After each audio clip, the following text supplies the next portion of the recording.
Good morning, Coalition of Concerned Republicans. Welcome to Restoring Our American Republic. It's June the 11th, and Election Day is coming up fast. Tomorrow, June the 12th, Friday, at 12 o'clock noon, is the end of the registration deadline for candidates running in the 2026 election. The primary election date is August the 18th. So let's get those timelines in order. If candidates have not qualified to run, and maybe Chuck and I will talk about that a little bit in our comments today, what does it mean to be qualified versus filed? But if they don't qualify by tomorrow at 12 o'clock noon, then they will not be on the ballot. That's point number one. Then we have Election Day on August the 18th, which is another big deal for the primaries, knowing that in Lake County, Florida, oftentimes the elections are decided in the primary because it's unlikely that any party affiliation other than Republican will win in the general election. So this is a really big deal when it comes over to this rapid timeline that is approaching. But let me just tell you, ladies and gentlemen, that Chuck Benoit and I really appreciate you watching this video and your participation. We encourage you to like and subscribe, of course, but also comment, because we're very interested in your opinions. Your concerns and opinions matter to us, and would like to know what you're thinking. So please comment in the various different comment portals there. So it's really interesting, ladies and gentlemen, that the mail-in ballots for military people and people who are out of the country will be mailed from the Supervisor of Elections office on July the 2nd. So that's a big deal. But even a bigger deal than that is that mail-in ballots to all other voters will be mailed on July the 10th. So given that today is June the 11th, we have 19 days to the end of June. And then on July the 10th, 10 days later, the mail-in ballots go out, which means within 30 days from today, the Supervisor of Elections will begin receiving ballots. So that puts these candidates under a really hot timeline. People are going to be voting in 30 days or less, based on what I just explained. So that really puts these candidates under a timeline. So with that being said, I just want you to know that last night, the Lake County Federated Republican Women had a forum. And basically, when you walked into the room, the candidates all had tables very similar to a hobnob or whatever other political events you've been to. And then the organization, Lake Federated Republican Women, gave the candidates 2 minutes at the microphone, which is really obviously inadequate for a candidate to make his or her case for public office in 2 minutes. And of course, in that situation, what we got was the same thing. I'm a Christian. I'm married, been married for a long time. I've got kids and grandkids. I was a business owner, or I've served in public office, and the same stuff that everybody typically says. So there's no way to really differentiate one candidate from another in a 2-minute speech. So the event was a big success. I just really want to thank Sue Parent and her organizing team for putting it on. The Lake Federated Republican Women always do a great job of that. And with that being said, I'm going to bring Chuck Benoit in. Chuck and I were there last night, and let's get Chuck's opening comments on what he took away from the event. Chuck, what do you think? Yeah, well, thanks, Mike. And it was very interesting and very awkward at the same time.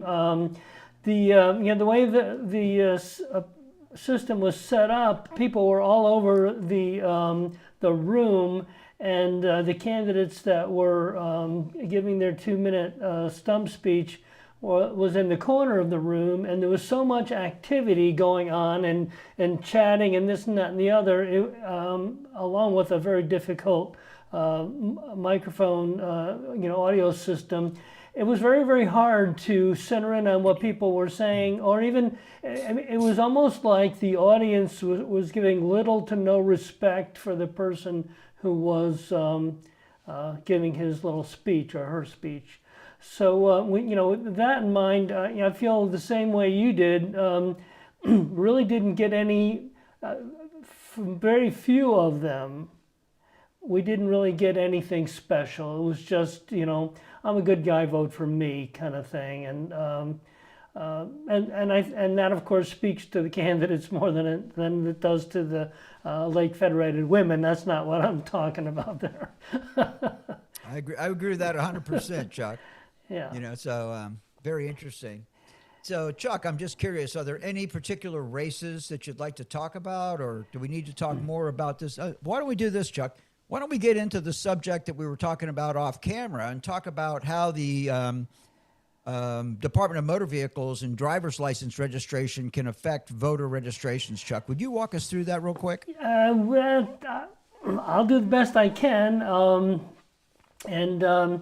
The bottom line is, I think it started last year. If you have a new driver's license, if you renewed your driver's license sometime last year. Now, my wife renewed hers in late 2025, and it's affecting her. I renewed mine in early 26. It's affecting me. The bottom line is, I'm not registered to vote. And my wife isn't registered to vote. And if I go in for the primary, they may not let me vote. I have to go to either lakevotes.gov or registertovoteflorida.gov, and I have to update.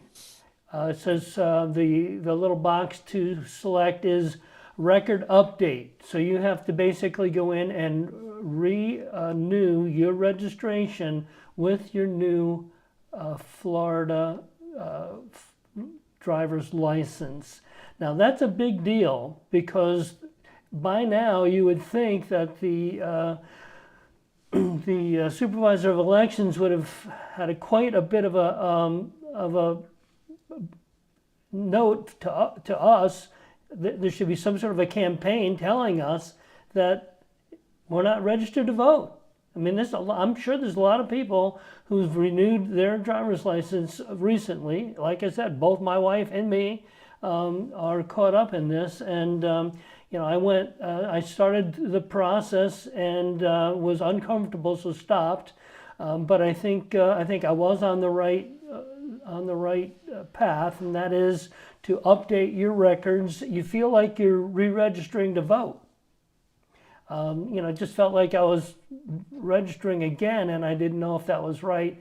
But I'm starting out with record update, change. That's the box I started with. So the only thing I can do, and anyone else, I guess, is to continue down that frame. You can do it online, even though the lady from the SOE last night said you couldn't. I called today and they said we could. But she was also unclear. She said, well, at the end, either you're going to have to print out your form and mail it to us, or if they let you save it, then we get it. Well, you know something? That doesn't give me any encouragement at all. So I don't. But let's get to the root of the problem here, Chuck. At the end of the day, the reason this is all problematic is because the Department of Motor Vehicles has changed its policy on voter registration numbers. I got my license to drive in Florida when I was 15 years old, a long time ago for the record. And my driver's license number's been the same all the time. I actually left the state of Florida for a couple of years and came back. And when I got my Florida driver's license on my return to Florida, they reinitiated the same driver's license number. I can recite it to you right now if I wanted to. But now when you go to get a new driver's license number, and they're saying that as a security protection against identity theft, that they're changing your driver's license number. So for people like me who have had the same driver's license number their whole life, when you go in and renew your driver's license, you're going to get a new driver's license number.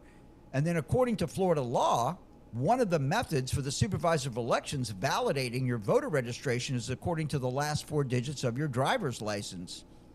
And if your driver's license number has changed and the supervisor of elections attempts to validate your eligibility by reconciling your application with your driver's license number, then those 4 digits have changed and you would be deemed unverifiable, Chuck. And that is what actually causes the problem. So I'm saying to you, learning about this very close to the registration deadline is a problem, Chuck. Yeah, of course, that's the issue. It's like how many of us are affected and how quickly can the word get out. And so please, again, all you people out there, like and share the program, because you may be one or someone that you know or love may be X'd out of this, especially primary. By then you'll know if you try to vote during the primary and they don't let you. I'm sure you're going to be very unhappy about that. So like and share the program, get the word out. Well, let me just tell you something, Chuck. My birthday is August the 17th on a Sunday, on Monday, prior to August the 18th, which is Election Day, and early voting begins August the 8th and ends on August the 15th. So if I vote, let's just say I procrastinate on renewing my driver's license and I go into the voting, I vote early, let's just say, and I show up at the polling place, my driver's license number will be valid and had not changed. So I shouldn't have a problem voting. But if I do that, I'm pushing the envelope on the renewal of my driver's license, which is way more important to me. Of course, voting is like crucially important to me, don't get me wrong. But, that because of my birth date and all that and the timelines associated, it does, it's an interesting little quagmire for you, yeah. But at the end of the day, fortunately, we learned last night from Celia, who works in the supervisor of elections office, that we have to go through this. So now my response to what we learned is that I'm going to go down and get my driver's license renewed as soon as possible and pop into the supervisor's office and re-register, because that's what I have to do. Yeah. Right, Chuck? Absolutely. Well, many of us have to do that. I included, although I am going to try to do it online. We'll see.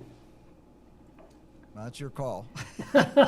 For me personally, I'm going to want the supervisor of elections staff to look me in the eyes and tell me that I'm registered to vote, because I don't want to walk into a polling place and have a problem. Yeah, I get it. And that's just me, Chuck. I assure and of course, you, I'm close. I assure you that I will be assured before I finish. So I'm sure you will. Yeah. I know you pretty well, Chuck, Yeah, and I'm sure that you are not going to leave any I's undotted or T's uncrossed, right? There you go. There you go. Well, okay, Chuck. So let me ask you a question. What about which of these political? You want to talk about county commission races, or do you want to talk about congressional races, Chuck? why don't we start at the top? We'll talk about governor races. Okay, there you go. That's a good one. Well, there were 9 people there running for governor, and some of the top contenders weren't there. Did you have anybody in the governor's races that kind of jumped out at you? Well, it's interesting, Chuck. How when you get to the point where we are, where most of these people, right? And you walk into a forum like that, where all the candidates have tables, and all of the attendees can walk around from table to table and have a personal one-on-one chat with the various different candidates. When I walked into the room, it just so happened that Paul Renner's, I'll call it a booth, was there. And of course, I've had one-on-one discussions with Paul Renner since his candidacy a few times, Yeah. right? So, so anyway, Paul Renner was great. He came over, shook my hand, even though we've had some contentious conversations based on his record as the Speaker of the House, and we've talked about the politics behind the decisions that he made as Speaker of the House. But he came over. He was very friendly. He shook my hand. He appeared like he was happy to see me. Yeah. And long story short, Paul Renner is qualified to be the governor, right? He served in the Florida House.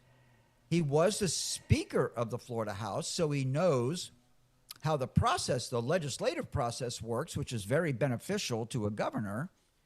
And he's had access to, I want to use the word all, but let's just say the majority of the administrative functions that a governor has to do, because he was involved in it on the legislative side. So, for example, for me, disaster relief is like one of my top priorities for a governor. In Florida, if you can't handle hurricanes and disaster relief, then you don't need to be the governor.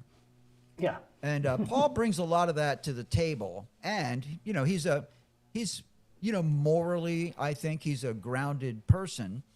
But, it's also interesting, Chuck, that the politics really moves a lot of these faith-based candidates like Renner and Kerry Baker, for the record, right? When they get into the legislature, they kind of just really don't lean on their faith as to the decisions that they make.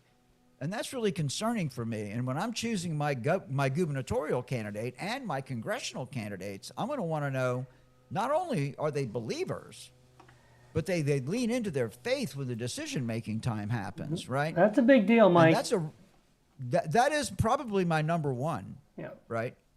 So as we run toward the finish line, which in my calendar is August the 18th, you and I, in the event that we bring these candidates on and they're willing to come on and talk about it, that's what I'm going to want to talk about, Chuck. That's going to be my number one. Tell me, how you differentiate between your faith and the secular responsibilities of running government, and let them lean into that and tell us, will they honor their faith when they make decisions legislatively, Chuck? Yeah, well, they don't even, natural law, which we've talked about in the past over and over and over again, is really the issue. Issue is natural law. Natural law prevents absurdities from the equation. And if they're not if they're unwilling to stand by natural law, the laws of nature and nature's God, as the foundations for our governing, for all of our laws, I don't understand what they mean when they say we secular things. There's nothing secular about laws of nature and nature's God. I mean, it is secular. It's secular in the sense, Mike, that any nation, as well as any individual who violates natural law, finds out there's a lot of consequences to that. And let me drill down into that, Chuck, okay? Because this is what people forget, or what people like to ignore or do not want to enter into their psychology when they're making decisions, okay? Because economics is natural law too. And that's where we lose them, right? When people go in there and they start making decisions that violate the natural laws of economics, then it takes us off track. And that means, for example, my big deal is subsidizing housing purchases in undersupplied, overpriced markets. If you don't think that that's a violation of natural law, then I don't want you to be my governor or my legislator, period. Right? Right. And then when people think that money doesn't come under the category of natural law, but it totally does, Chuck. Yeah, of course it does. Absolutely. We've talked about this before. Our time just flies right by. So there are a couple other things we'd like to continue to talk about. But first of all is regarding, just to finish up with the governors, for whatever reasons, Bobby Williams just keeps jumping out at me. I don't know what kind of a long shot he is, but he just seems very, very reasonable. And he is one of those guys that when he got up and had his 2 minutes, I felt like he did kind of generate a little bit of activity regarding the, his perspective on things, and not just, oh, I'm a Christian and I'm a father and I'm a grandfather or whatever everyone else was saying. I did kind of get something from him that again is kind of resonating with me. I didn't know if anybody resonated with you at all. Well, let's just on the same tract of conversation, why don't you tell us who got the most applause when they hit the microphone last night, Chuck? Yeah, well, we can get right to that too. Literally, now, people listen. Everybody got very, very polite applause. Everybody got polite applause. But there was one particular candidate who the room erupted for, and that was Matt the Welder. Now, why is it that the Republican Party of Florida went out of its way to call a special election or a special meeting to get behind and support Wilton Simpson to actually, what's the word I'm looking for, Mike? I don't know why. Endorse. They had to endorse Wilton Simpson, this gentleman who almost everybody I know knows his name, against Matt the Welder. I mean, they're scared to death of Matt the Welder. Why is that? And why, along with that, did Matt the Welder get the largest and most generous applause last night? Thunderous might be a good applause. word. Yeah. Well, first of all, Chuck, you can't leave out of this conversation that they literally changed the election law. Yeah. Specifically to cancel Matt Taylor, by the way, ladies and gentlemen. When you walk into that ballot box, you're not going to see Matt the Welder on the ballot. You're going to see Matt Taylor. Very important to remember, Matt Taylor, because the legislature passed a law and the governor signed it into law stating that if you change your name within the last 12 months prior to the registration, the qualifying period, then you're ineligible to run for office. So that this is another situation where the DeSantis administration was willing to change the law to interfere in elections against a specific candidate, Matt Taylor, who changed his name to Matt the Welder as a marketing antic, a market stunt. And that so annoyed and scared, I would suggest, Wilton Simpson and the Florida legislature and maybe the governor and the cabinet and the Republican Party of Florida that they coalesced and actually changed the law to keep this guy off the ballot. And the reason is because this guy is a master marketer is what he is, Chuck. And that's the reason why he's getting so much traction around the state. And I'll be honest with you, Chuck, I'm going to go ahead and compare the Bobby Williams race to Matt the Welder's race, Matt Taylor's race, because if Bobby Williams was as good of a marketer as Matt Taylor, then I would suggest that Bobby Williams would have a much higher probability of getting elected because the grassroots really love the guy. And just like they love Matt Taylor, the grassroots loves Matt Taylor. But Bobby Williams is kind of sticking to more conventional campaign activities, while Matt Taylor, also known as Matt the Welder, is really crushing it in social media and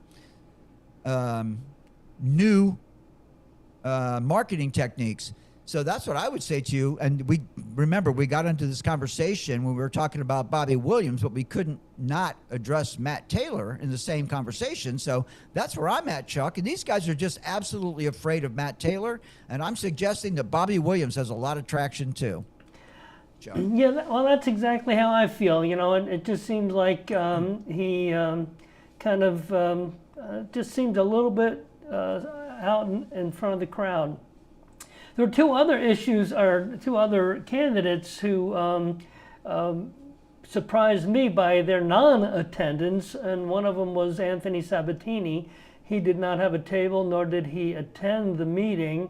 I don't know. I'm hearing different rumblings, and I don't want to be anyone who starts any rumors or anything. But did you feel that was a bit odd that Anthony wasn't there last night? Who was the other candidate you were concerned about in his absence? Well, just again because I know him and was surprised. Tom Vail, who's running against Taylor Yarkowski for District 25, House Seat 25.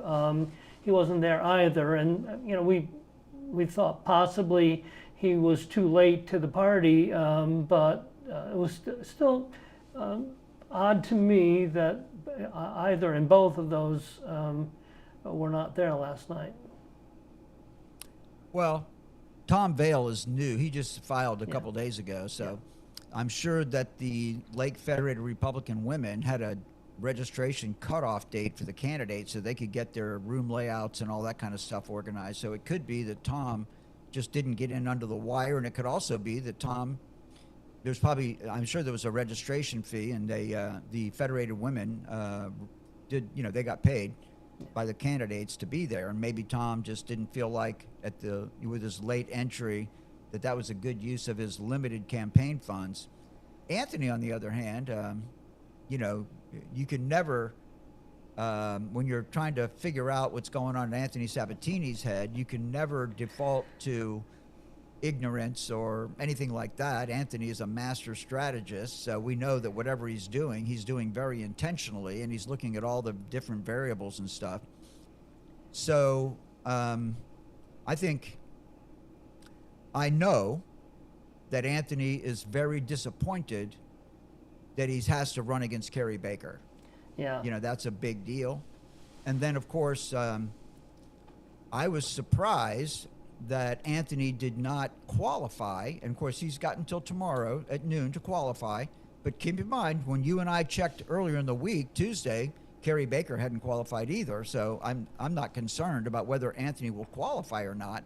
But, of course, then you have the resign to run piece. And Anthony is in an appellate court case challenging whether he needs to resign from his county commission seat to run for this federal office or not.